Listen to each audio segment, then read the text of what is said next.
Assalomu alaykum bolajonlar. Sizlar bilan biz yana qiziqarli tajribalar o'tkazishni boshlaymiz.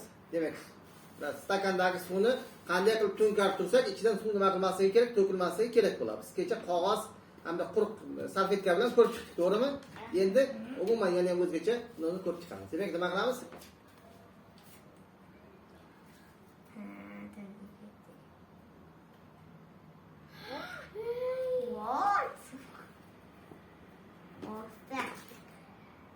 Teknik. Demak, mana shunday qilib nima qilsak bo'ladi? Chunki shishaning yuzasi bir tekis emas. Agar tekis bo'lsa, nima qilmaydi bu? Hech qachon pastga tushib ketmaydi. Mana buni nima qilsak ham bo'ladi, bemalol aylantirsak ham bo'laveradi.